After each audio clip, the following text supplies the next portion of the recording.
Taking a holistic approach to health, we focus on strengthening three areas: preventive, curative, and well-being. Health systems. A new centrally sponsored scheme, PM Atmanirbhar Swasth Bharat Yojana, will be launched with an outlay of about 64,180 crores over 6 years. This will develop capacities of primary, secondary, and tertiary care health systems, strengthen existing national institutions, and create new institutions to cater to detection and cure of new and emerging diseases. This will be in addition to the National Health Mission. The main interventions under the scheme are support for over 17,000 rural and 11,000 urban health and wellness centers, setting up integrated public health labs in all districts, and 3,382 block public health units in 11 states, establishing critical care hospital blocks in 602 districts and 12 central institutions, strengthening of National Center for Disease Control, its 5 regional branches and 20 metropolitan health surveillance units, expansion of the integrated health information portal to all states and UTs to connect all public health labs, operationalization of 17 new public health units, and strengthening of 33 existing public health units at points of entry, that is, at 32 airports, 11 seaports, and 7 land crossings, setting up of 15 health emergency operation centers and 2 mobile hospitals, and setting up of a National Institution for One Health, a regional research platform for WHO, World Health Organization, Southeast Asia Region Office, 9 biosafety level 3 laboratories, and 4 regional national institutes for virology. Nutrition. To strengthen nutritional content, delivery, outreach, and outcome, we will merge the Supplementary Nutrition Program and the Poshan Abhiyan and launch the Mission Poshan 2.0. We shall adopt an intensified strategy to improve nutritional outcomes across 112 aspirational districts. Universal coverage of water supply. The World Health Organization has repeatedly stressed the importance of clean water, sanitation, and clean environment as a prerequisite to achieving universal health. The Jal Jeevan Mission Urban will be launched. It aims at universal water supply in all 4,378 urban local bodies with 2.86 crores household tap connections, as well as liquid waste management in 500 Amrit cities. It will be implemented over 5 years with an outlay of 2,87,000 crores.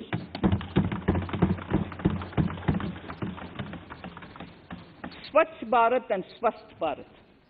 For further Swachhata of urban India, we intend to focus on complete fecal sludge management and wastewater treatment, source segregation of garbage, reduction in single-use plastic, reduction in air pollution by effectively managing waste from construction and demolition activities, and bioremediation of all legacy dump sites.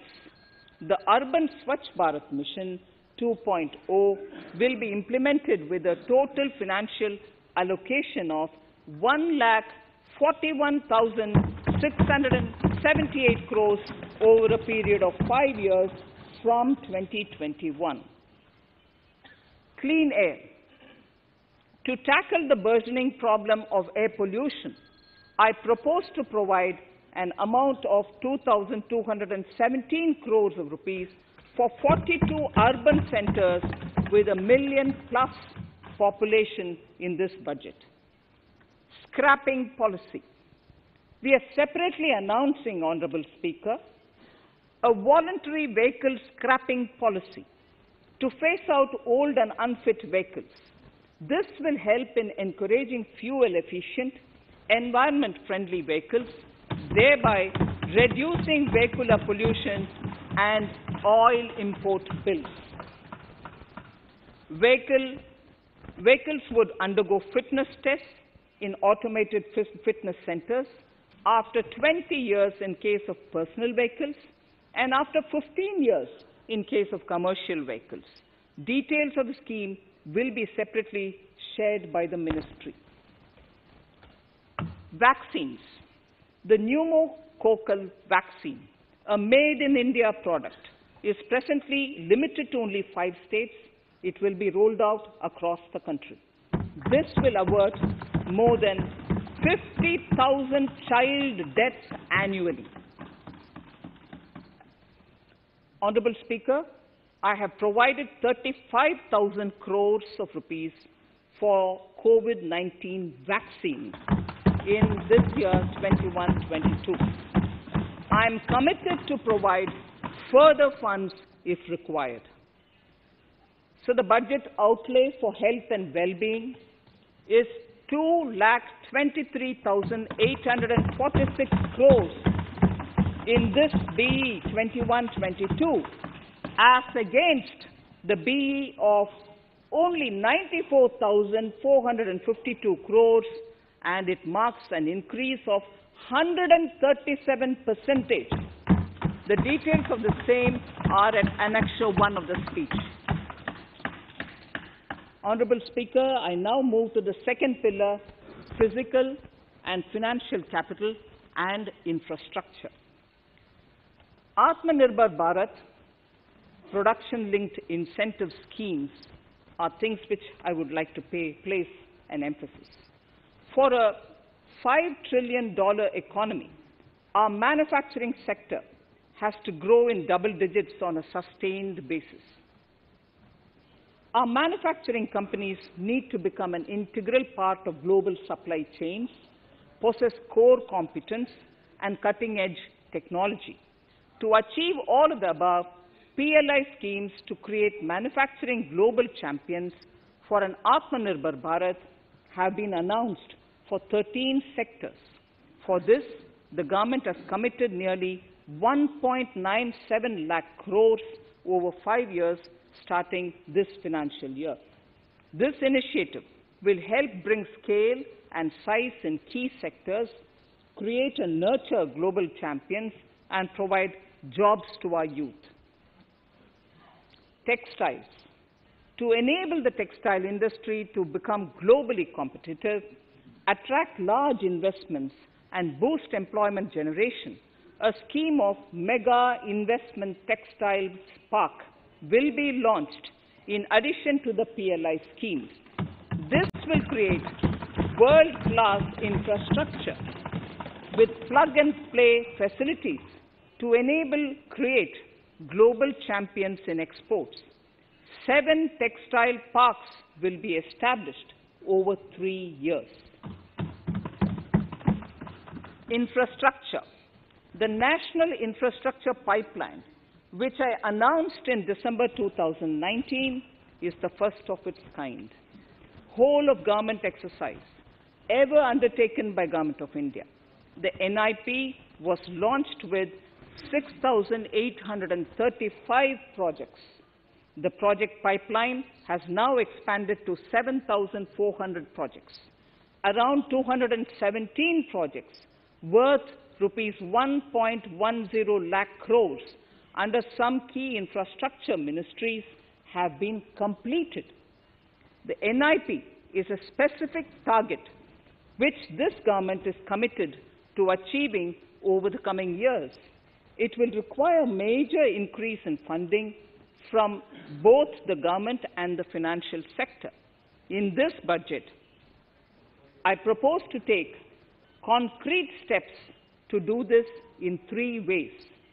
Firstly, by creating the institutional structures, secondly, by a big thrust on monetizing assets, and thirdly, by enhancing the share of capital expenditure in central and state budgets.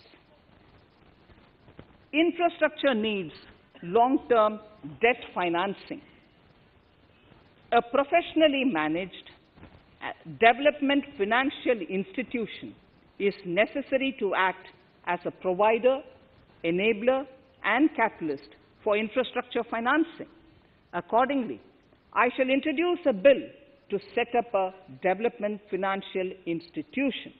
I have provided a sum of 20,000 crore rupees to capitalize this institution. The ambition is to have a lending portfolio of at least 5 lakh crores for this DFI within 3 years' time. Debt financing of InvITs and REITs by foreign portfolio investors will be enabled by making suitable amendments in the relevant legislations. This will further ease access of finance to InvITs and REITs, thus augmenting funds for infrastructure and real estate sectors. Asset monetization. Monetizing operating public infrastructure. Monetizing operating public infrastructure assets is a very important financing option for new infrastructure construction. A national monetization pipeline of potential brownfield infrastructure assets will be launched. An asset monetization dashboard will also be created for tracking the progress and to provide visibility to investors. Some important measures in the direction of monetization are National Highways Authority of India and the PGCIL each have sponsored one InvIT that will attract international and institutional investors. 5 operational roads with an estimated enterprise value of 5,000 crores of rupees are being transferred to the NHAI InvIT. Similarly, transmission assets of value 7,000 crores will be transferred to the PGCIL InvIT. Railways will monetize dedicated freight corridor assets for operations and maintenance after commissioning. A next lot of airports will be monetized for operations and management concessions. Other core infrastructure assets that will be rolled out under the asset monetization programs are NHAI operational toll roads, 2 transmission assets of PGCL, 3 oil and gas pipelines of GAIL, Gas Authority of India Limited, IOCL and HPCL, Airports Authority of India airports in Tier 2 and 3 cities, other railway infrastructure assets, warehousing assets of CPSE, such as the Central Warehousing Corporation and NAFED, among others, and sports stadiums. Sharp increase in capital budget. In the BE 2020-21, we had provided for 4.12 lakh crores for capital expenditure. It was our effort that in spite of resource crunch, we should spend more on capital, and we are likely to end this year at around 4.39 lakh crores, which I have provided in the RE of 2020-2021.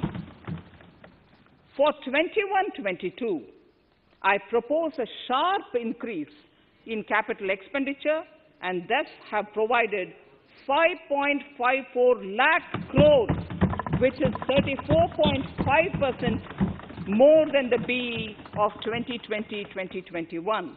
Of this, I have kept a sum of more than 44,000 crores in the budget head of the Department of Economic Affairs to be provided for projects, programs, or departments that show good progress in capital expenditure and are in need of further funds. Over and above this expenditure, we would also be providing more than 2 lakh crores to states and autonomous bodies for their capital expenditure. We will also work out specific mechanisms to nudge states to spend more of their budget on creation of infrastructure.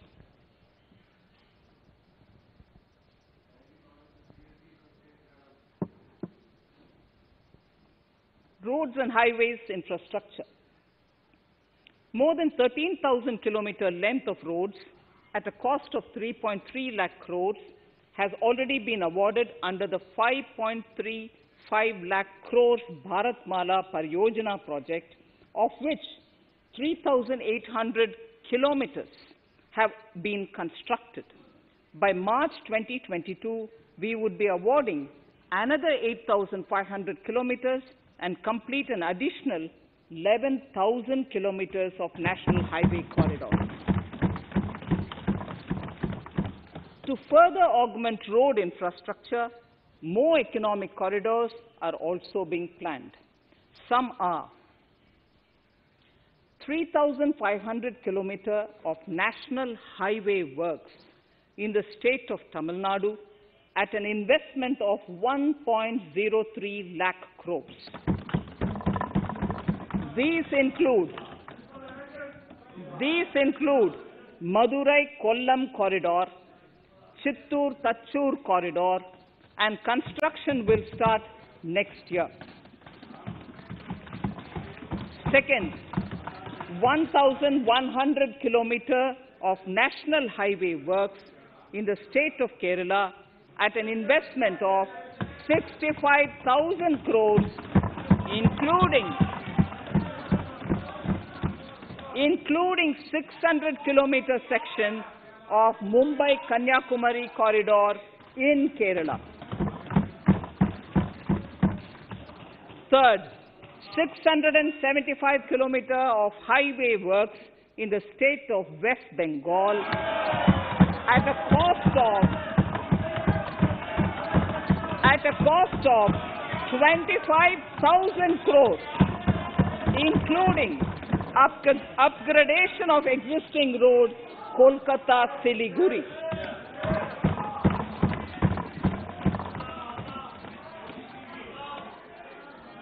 National highway works of around 19,000 crores are currently in progress in the state of Assam. Further works of more than 34,000 crores covering more than 1,300 kilometers of national highways will be undertaken in the state in the coming 3 years. Some of the flagship corridors and other important projects that would see considerable activity in 2021-22 are in Annexure 2 to my speech. I am also providing an enhanced outlay of 1,18,101 lakh crores, 1,18,101 crores for Ministry of Road Transport and Highways, of which 1,08,230 crores is for capital, the highest ever provided. Railway infrastructure. Honorable Speaker, sir, Indian Railways have prepared a National Rail Plan for India 2030. The plan is to create a future-ready railway system by 2030. Bringing down the logistic costs for an industry is at the core of our strategy to enable Make in India. It is expected that Western Dedicated Freight Corridor and Eastern Dedicated Freight Corridor will be commissioned by June 2022. The following additional initiatives are also proposed. The Sonnagar-Gomo sections, 263 kilometers of Eastern Dedicated Freight Corridor will be taken up in PPP mode in this year itself.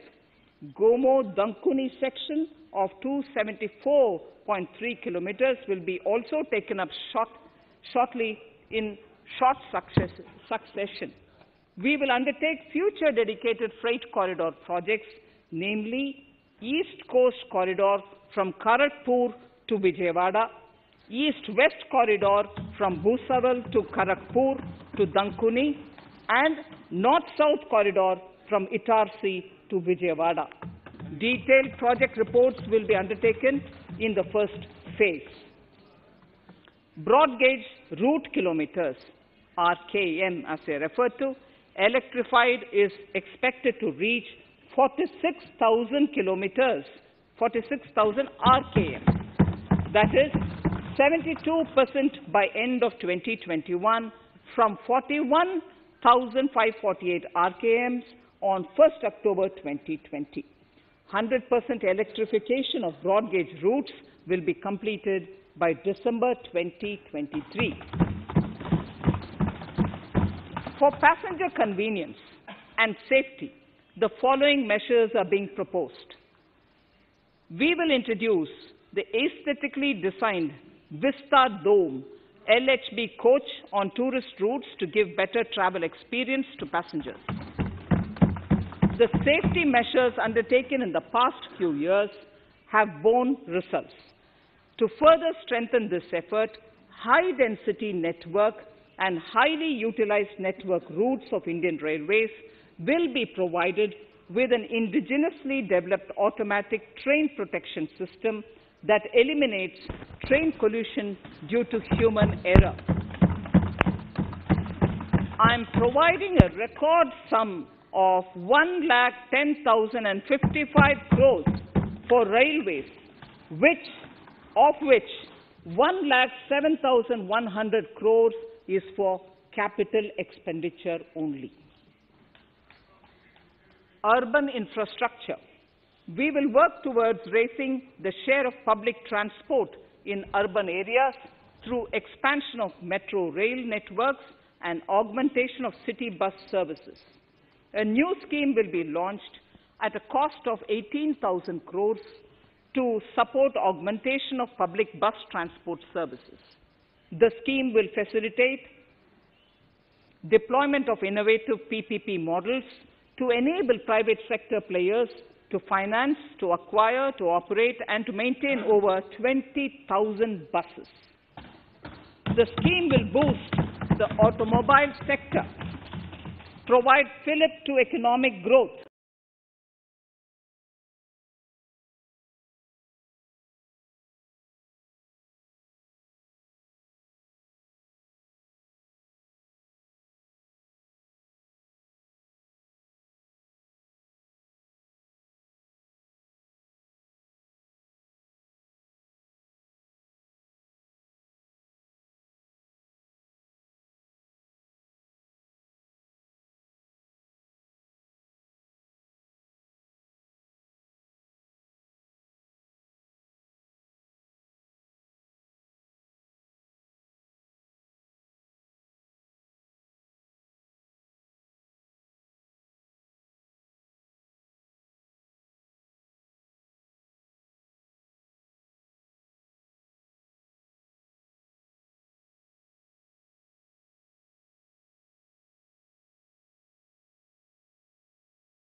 $63.246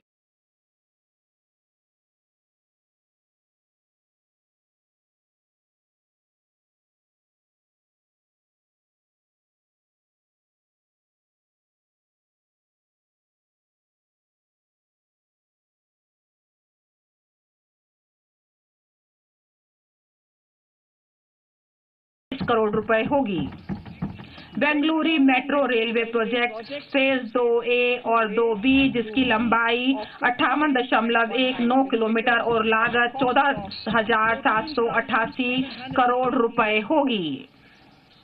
Nagpur metro rail परियोजना phase 2 और Nashik metro जिसकी लागत क्रमशः 5,976 करोड़ रुपए और 2,092 करोड़ रुपए होगी। पिछले 6 वर्ष देखने में आई हैं। हमने स्थापित क्षमता में 139 गीगावाट्स का इजाफा किया है और 2.1 लाख सर्किट किलोमीटर की अतिरिक्त ट्रांसमिशन लाइंस बढ़ाई हैं, चाहे वह सरकारी कंपनी हो या निजी कंपनी। मैं इसको पुनः पढ़ना चाहती हूँ। एक ऐसा फ्रेमवर्क तैयार किया जाएगा जिससे उपभोक्ता एक से अधिक संवितरण कंपनियों में से इन संवितरण कंपनियों की व्यवहार्यता के प्रति बहुत बड़ी चिंता है। आने वाले 5 वर्षों में 3,05,984 करोड़ रुपए के परिव्यय से एक परिष्कृत एवं सुधार आधारित तथा परिणाम संबंध विद्युत वितरण योजना 5 वर्ष में शुरू की जाएगी। इस योजना से डिस्कॉम्स को बुनियादी संरचनाओं को तैयार करने में सहायता मिल सकेगी, जिसमें प्रीपेड स्मार्ट मीटरिंग सिस्टम्स का उन्नयन आदि आते हैं, जो कि वित्तीय सुधार से जुड़े हुए हैं। प्रधानमंत्री जी ने नवंबर 2020 में तीसरे री इन्वेस्टमेंट कॉन्फ्रेंस में बोलते समय एक वृहद राष्ट्रीय हाइड्रोजन एनर्जी मिशन को तैयार करने की योजना की घोषणा की थी। अब 2021-22 में एक हाइड्रोजन एनर्जी मिशन शुरू करने का प्रस्ताव किया गया है, जिसके तहत ग्रीन पावर स्रोतों से हाइड्रोजन को पैदा किया जा सकेगा। पोत नौवहन जलमार्ग, बड़े बड़े पत्तन जो कि अपने संचालन सेवाओं को खुद देखते हैं, अब एक ऐसे मॉडल के रूप में सामने आएंगे जिसका प्रबंधन इसके निजी भागीदार द्वारा किया जाता होगा। इस उद्देश्य के लिए वित्तीय वर्ष 2021-22 में सरकारी व निजी भागीदारी पीपी के तहत प्रमुख पत्तनों के द्वारा 7 परियोजनाएं प्रस्तावित की जाएंगी, जिनके तहत 21-22 में और इसके तहत 2,000 करोड़ रुपए से अधिक होगी। भारत में मर्चेंट शिप को बढ़ावा देने की एक योजना शुरू होने वाले विश्व स्तरीय निविदाओं में भारतीय शिपिंग कंपनियों की सब्सिडी के माध्यम से सहायता दी जा सकेगी। इसके लिए आने वाले 5 वर्षों में 1624 करोड़ रुपए की राशि उपलब्ध कराई जाएगी।